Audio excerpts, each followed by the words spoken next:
तमाम सम्मानित दर्शकों का आज के बेहद खास कार्यक्रम में बहुत बहुत स्वागत और अभिनंदन। मैं हूं आपके साथ देवभूमि ऋषिकेश उत्तराखंड से डॉक्टर आचार्य आशीष। आज हम जिस विषय पर चर्चा करने जा रहे हैं, आपने टाइटल हमारा देख लिया है।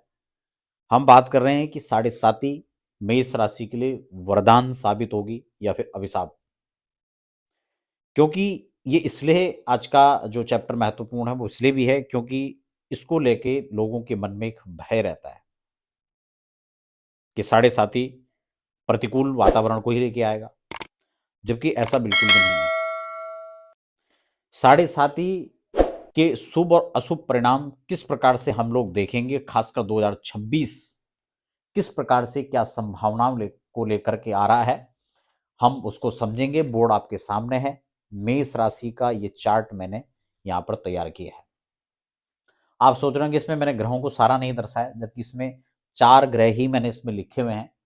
और उसके पीछे कारण ये भी है क्योंकि शनि, राहु, केतु ये लंबे समय में ट्रांजिट होते हैं, जबकि आपका बृहस्पति भी लगभग साल भर के अंदर जो है एक स्थान परिवर्तन करता है। लेकिन अभी अतिचारी होने के कारण से यह 3 राशियों में गोचर करेगा 2026 के अंदर। तो किस प्रकार की व्यवस्थाओं को लेकर के ये आ रहा है, इस पर हमारी चर्चा रहेगी। मैंने यहां पर मेष लिखा है, साथ में 1 लिखा है।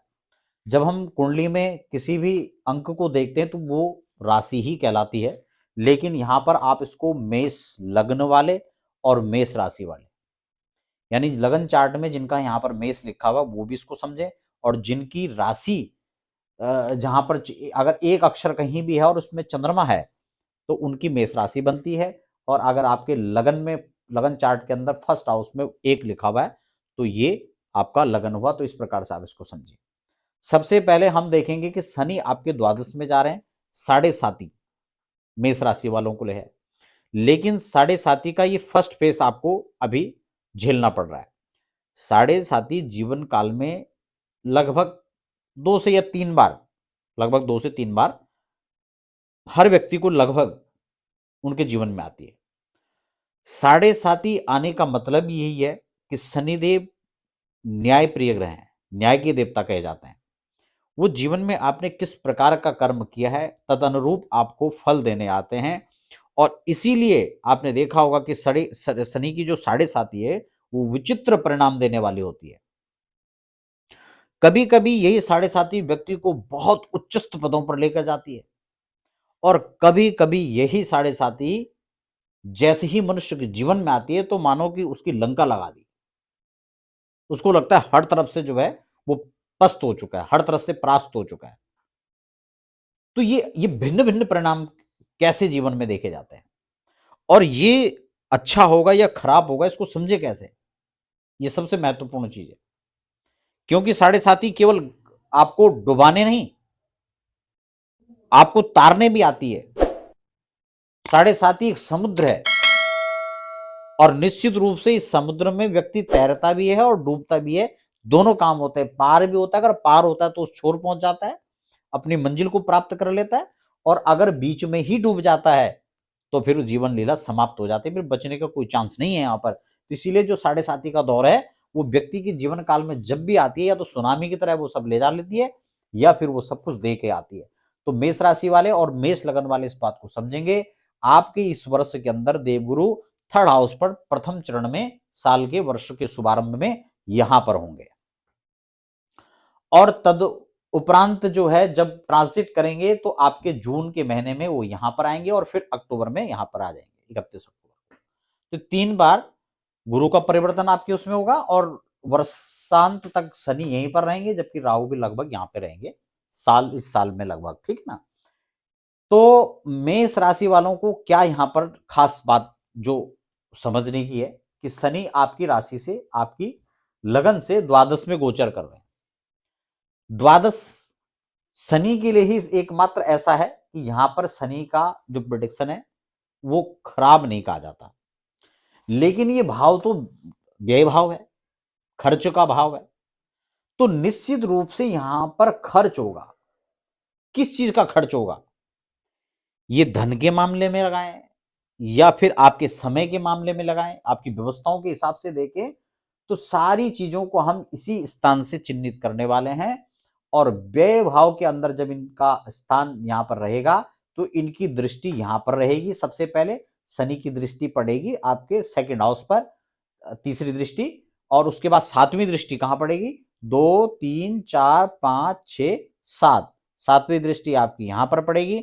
और एक और दृष्टि जो शनि को प्राप्त है वो कौन सी है, 8 9 10। तो इसमें 3 7 और 10, ये 3 स्थान शनि जहां बैठता है वहां से 3 स्थानों को देखता है। जबकि देवगुरु सातवें घर को तो सब देखते हैं, अपने से सातवें स्थान पर सारे ग्रह देखते हैं। जबकि बृहस्पति को 5वीं और 9वीं दृष्टि अतिरिक्त तो मिली हुई है, शनि को तीसरी और 10वीं दृष्टि अतिरिक्त तो प्राप्त है।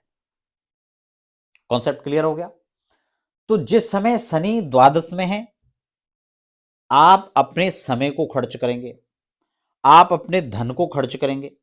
लेकिन खर्च कर मतलब यह नहीं होता कि खर्च करके आपने समाप्त कर दिया। खर्चा दो तरह से होता है। एक खर्च तो आप वो करते हैं कि जब आप अपने समय का हो या धन का हो या अपने स्वास्थ्य का हो, आप उसको बिल्कुल सही जगह लगा रहे हैं। हालांकि खर्च तो हो रहा है, आपने 100 रुपये खर्च कर दिया, लेकिन 100 रुपया आपने जो खर्च किया है वो गलत जगह में किया है या सही जगह में किया, ये महत्वपूर्ण चीज है। आपने 2 लाख रुपए लगा दिए, 10 लाख रुपए लगा दिए, लेकिन आपने एक प्लॉट पर वो खर्चा किया है, एक आपने इन्वेस्ट कर दिया वहां पर, तो स्वाभाविक है ये हर साल आपको कुछ ना कुछ देगा, हर महीने आपको देगा। आपका प्लॉट पड़ा हुआ है, 6 महीने के बाद पता लगा आज आपने 10,000 की कीमत पे खरीदा, कल ये 15 के रेट पे हो गया, 10 की 11 का हो गया, 12 का हो गया, तो आपका बढ़ गया ना पैसा। लेकिन वही चीज आपने इसे गलत तरह से इस्तेमाल किया तो वो आपको वो पैसा वहीं पर खत्म हो जाएगा।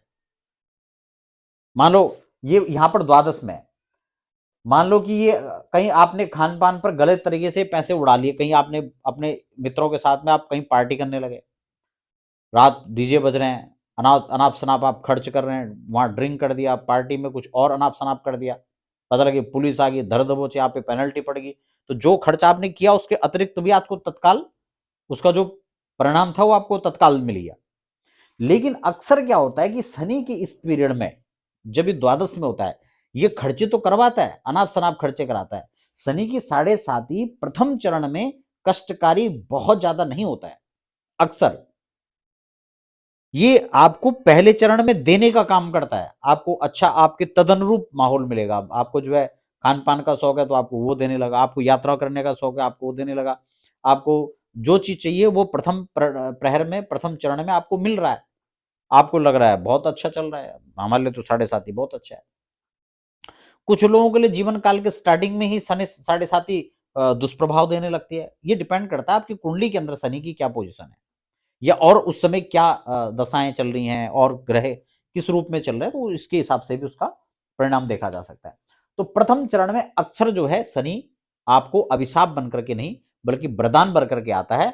और उस समय आप उस समय का कैसा प्रयोग कर रहे हैं, कैसा उपयोग कर रहे हैं, ये आपके आने वाले समय के लिए आपका निर्धारित होता है।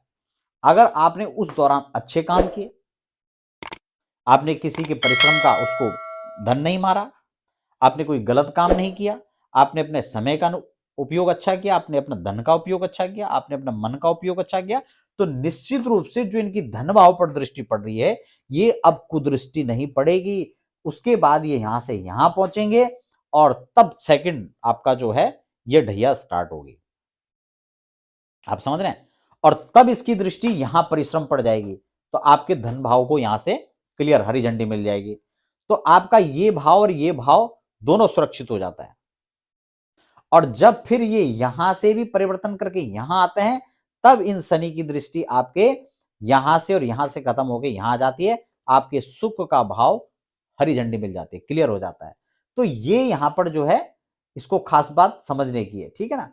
तो शनि फिलहाल जब यहां पर रहेंगे तो इनकी दृष्टि यहां रहेगी, सष्टम भाव पर रहेगी, भाग्य भाव पर रहेगी, भाग्य मिला जुला असर करेगा और ज्यादा अच्छा फल रहेगा क्योंकि देवगुरु की अनुकूल दृष्टि फिलहाल मेष राशि के भाग्य भाव पर पड़ रही है।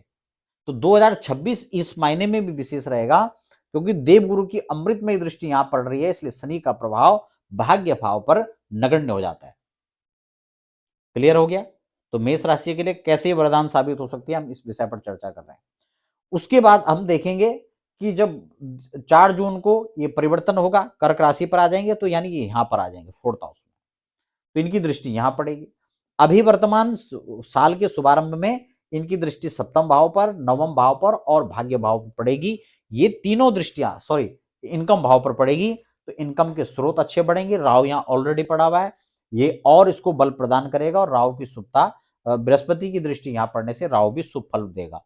एकादश में मल्टीपल इनकम के स्रोत बनने वाले हैं मेष राशि के लिए। हो सकता है विदेश से मिलजुल करके उनके कुछ जोड़ तोड़ से यहाँ पर उनको अच्छा सहयोग मिल सकता है, उनके विदेश जाने के चांस बन सकते हैं, क्योंकि शनि यहाँ पर है, राहु यहाँ पर है, तो ये इनकम के स्रोत को बढ़ाएगा। किस रूप में बढ़ सकता है वो यहाँ पर देखने लायक होगा।